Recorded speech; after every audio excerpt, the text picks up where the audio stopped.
All right, what's going on, guys? Welcome back to the channel. If you've been following this channel for any bit of time, I've been doing a series where I've actually been talking about, as a person that's been a console gamer for pretty much all of his life and switching over to PC and what my experience is switching over to it. So we're actually going to go into that. There's a little series. If you haven't already seen like the first part of these, I have a couple of videos already out for it.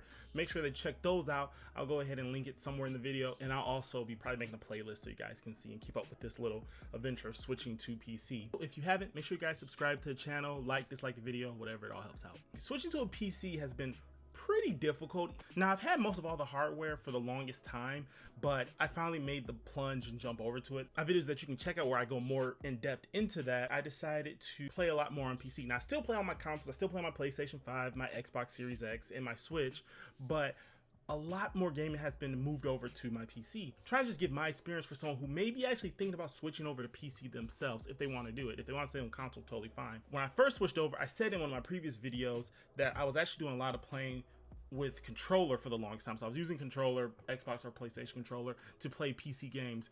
But I just recently decided to up the challenge a little bit more and just pretty much primarily try all of my games on PC. And I have a lot of games, like a few hundred different type of games, different type of genres, and I just want to see how well I did. I will say personally, there's a few points for people that are new to PC gaming that you may really want to consider doing before you jump right into it. And if you guys have suggestions that I may not bring up in this video, make sure that you bring those points out down in the comments below for people that, again, are new to PC gaming. One of the biggest things that I messed up with when I first switched over to PC gaming is the accessories that I'm using with it. Now, I really didn't realize how much accessories actually play a factor into it. Again, that's why I was using my controllers. As of recently, I really got to tell the difference between using a good mouse and keyboard versus one that's not as good. And I know no matter what type of keyboard and mouse I had, it was always going to be a hassle because a lot of this is like muscle memory. I'm going to unfortunately show you guys the mouse and keyboard that I actually was using when I first started PC gaming, and you guys can judge me and explain why I probably sucked at PC gaming when I first switched over. All right, so pretty much nothing too crazy, but I had, and I'll do some B-roll of this, but I had a standard Logitech mouse that I think you probably see all over the place. A lot of people have this Logitech mouse for like in a work office environment. And this keyboard, now here's the thing, I'm not new to computers and electronics. It's been something that I've been messing around with for years, but never in the aspect of gaming. So I really didn't put a lot of effort into it. Again, the computer I work on a regular basis has always been an Apple computer, and I'm used to their butterfly keyboards and stuff like that. So when people are talking about mechanical, I was like, that sounds horrible. The loud clickiness of it and all that stuff, I don't want anything to do with mechanical. I have noticed the advantages of having a mechanical keyboard. Now, granted, I may not still have the best one. This is just kind of all new and started for me. So I actually went out and bought me a new keyboard. I got this one right here. This is the Keychron K3. Now I know there's probably better keyboards out there, especially for starters, but I was doing a lot of looking online and this one just kind of fell in with what I was looking for. Now I will say this is my first time using a low profile keyboard. I'm used to having like, extra buttons on the side. This was my first time getting a keyboard like this, and I actually really liked it for a mechanical keyboard. And now I see more people using at least this brand. I didn't even realize this brand was as popular as it was until I got it. One of the requirements that I needed for the keyboard is I wanted something backlit. This one in particular only does white backlit. I thought it did multicolor, but that's fine because I really don't plan on using that anyways. But the other huge thing that was a big requirement for me was I wanted a keyboard that can actually switch between different devices. For me personally, I use Mac OS a lot, but I also use Windows a lot, especially when it comes to gaming. So I used to have a Mac keyboard on my desk, and I used to have a Windows keyboard on my desk, and I used to hate having to switch between back and forth. With this, I actually can just use one keyboard and switch back and forth that way. Downside is there's a button at the top that actually does say Windows, Android, Mac, and iOS. Now, personally for me, I don't know if it's just this keyboard. It doesn't seem to work. When I switch between the toggles, it doesn't seem to do anything. I don't know if I'm just doing it wrong, but it doesn't seem to do anything. So what I'm actually using is the function key. With the function key and one of the buttons at the top, like I have function key in 1 is set to switch to Mac OS, function key in 2 is set to switch to Windows. And that has been working pretty fine, but because of that issue, and I don't know if it's just me or not, I did actually order a replacement keyboard that I'll be unboxing probably for this video, but for some B-roll or something. But I did order another replacement for that so I can actually see about switching between them. Future me here, it still didn't work. Now, as far as the mouse was something that I knew was going to be just as important as the keyboard, if not more important, because obviously pressing buttons on the keyboard are important, especially when it comes to travel time and things like that. But when it comes to movement speed, looking around, I know that can be extremely important when it comes to PC gaming, especially someone like me. So what I did was I heard so much great things about Logitech. Being a person that was on Mac for so long, I did have to take a minute and really dive into seeing what was a good mouse, what mouse should I be using. And I also did briefly show this in probably my other videos.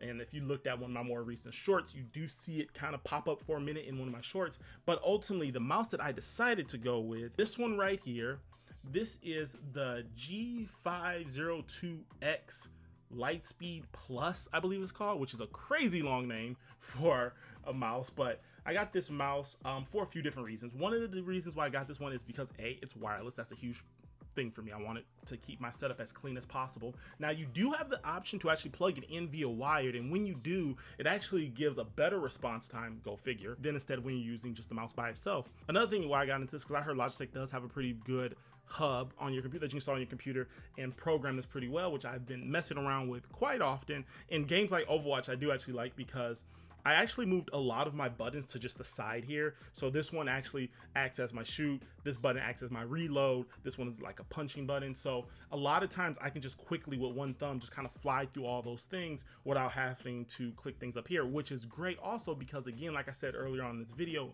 a lot of this is muscle memory. So to try to remember to switch to my keyboard and hit the R key, you know, while to reload while I'm also walking and stuff like that can be a little bit confusing. So I do like the fact that all of this is actually on the mouse. Now it does have a button at the top where you can make this thing have like an endless wheel scroll, which I don't know how effective that is in gaming, but just in regular life use, that is actually cool.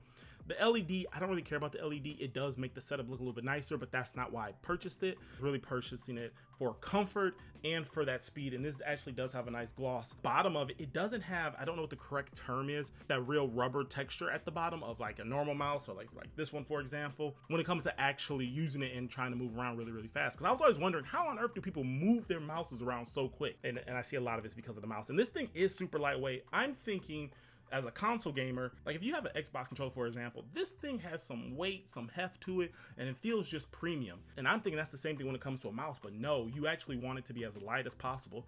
And that made all of the difference for me. Now, ultimately, with these changes, I'll be honest with you, I still sucked. The thing is, you have to, one, I think spend a lot of money on these things because I will encourage you to actually use them. When I was playing it, I kept being in matches where I was losing so much, I would just hurry and pick up my controller, turn it on, and just beat them real quick.